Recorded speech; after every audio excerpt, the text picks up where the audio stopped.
السلام علیکم ورحمۃ اللہ وبرکاتہ نحمدہ ونصلی اما بعد فاعوذ باللہ من الشیطان الرجیم بسم اللہ الرحمن الرحیم پیارے بھائیو، پہلے کی ویڈیو میں ہم حضرات صحیح بخاری شریف کی دو حدیث بیان کر چکے ہیں۔ پہلے کی ویڈیو میں ہم صحیح بخاری شریف حدیث نمبر 3 بیان کر چکے ہیں۔ ام المؤمنین حضرت عائشہ رضی اللہ عنہ سے روایت ہے، انہوں نے فرمایا رسول اللہ صلی اللہ علیہ وسلم پر وحی کی ابتدا سچے خوابوں کی صورت میں ہوئی سے روایت ہے، آپ جو کچھ خواب میں دیکھتے وہ صبح کی طرح نمودار ہو جاتا۔ صلی اللہ علیہ وسلم پر وحی کی ابتدا پھر آپ کو تنہائی محبوب ہو گئی، چنانچہ آپ غار حرا میں خلوت اختیار فرماتے اور کئی رات گھر تشریف لائے بغیر مصروف عبادات رہتے۔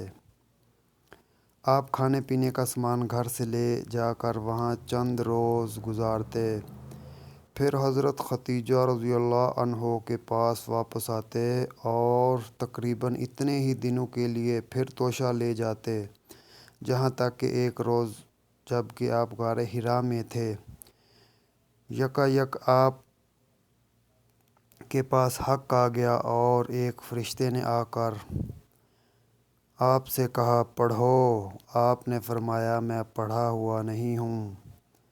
آپ کا فرمان ہے۔ اس پر فرشتے نے مجھے پکڑ کر خوب دبوچا یہاں تک کہ میری قوت برداشت جواب دینے لگی، پھر اس نے مجھے چھوڑ دیا اور کہا پڑھو۔ میں نے کہا میں تو پڑھا ہوا نہیں ہوں۔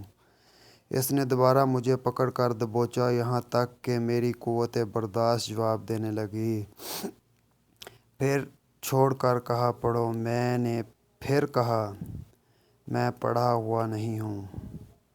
تیسری بار اس نے مجھے پکڑ کر دبوچا، پھر چھوڑ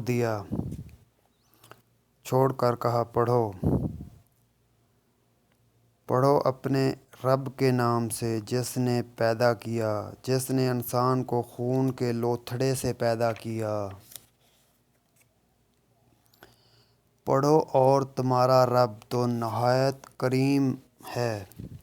پھر رسول اللہ صلی اللہ علیہ وسلم ان آیات کو لے کر واپس آتے اور آپ کا دل خوف سے دھڑک رہا تھا، چنانچہ آپ اپنی بیوی حضرت خدیجہ بنت خویلد رضی اللہ عنہ کے پاس تشریف لاتے اور فرماتے مجھے چادر اڑا دو، مجھے چادر اڑا دو۔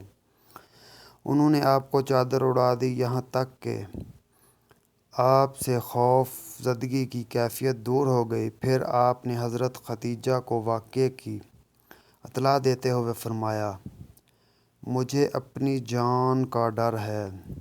حضرت خدیجہ نے کہا قطعی نہیں، اللہ کی قسم، اللہ تعالیٰ آپ کو کبھی رنجیدہ نہیں کرے گا۔ آپ صلہ رحمی کرتے ہیں، آپ تیمارداروں کا بوجھ اٹھاتے ہیں، فقیروں محتاجوں کو کما کر دیتے ہیں، مہمانوں کی میزبانی کرتے ہیں اور حق کے سلسلے میں پیش آنے والے مصائب میں مدد کرتے ہیں۔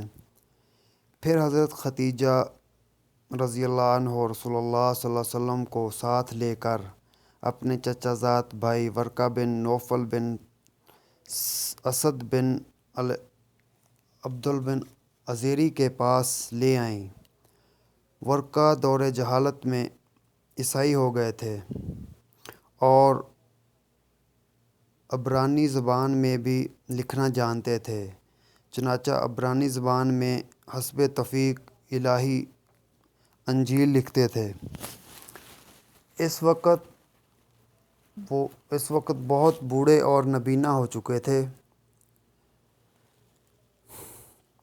ان سے حضرت خدیجہ نے کہا بھائی جان اپنے بھتیجے کی بات سنیں۔ ورقہ نے پوچھا بھتیجے کیا دیکھتے ہو؟ رسول اللہ صلی اللہ علیہ وسلم نے جو کچھ دیکھا تھا بیان فرما دیا۔ اس پر ورقہ نے کہا یہ تو وہی ناموس وحی لانے والا فرشتہ ہے جسے اللہ تعالیٰ نے حضرت موسیٰ پر نازل فرمایا تھا۔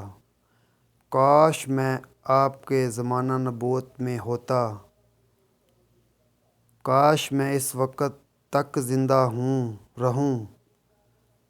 جب آپ کی قوم آپ کو نکال دے گی۔ رسول اللہ صلی اللہ علیہ وسلم نے فرمایا، اچھا تو کیا وہ مجھے نکال دیں گے؟ ورقہ نے کہا، ہاں، جب بھی کوئی آدمی اس طرح کا پیغام لایا جیسا آپ لائے ہیں تو اس سے ضرور دشمنی کی گئی، اور اگر مجھے آپ کا زمانہ نصیب ہوا تو آپ کی بھرپور مدد کروں گا۔ اس کے بعد ورقہ جلدی ہی فوت ہو گئے اور وہی رک گئی۔ یہ تھی آج کی پیارے بھائیو حدیث۔ ابھی میں آپ کو حدیث کا فائدہ بیان کر دیتا ہوں۔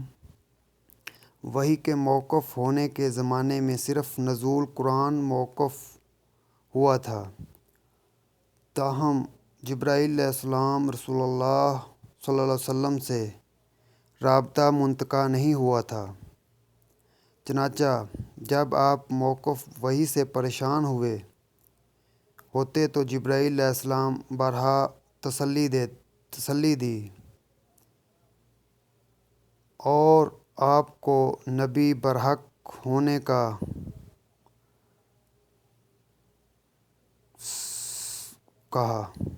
بتایا۔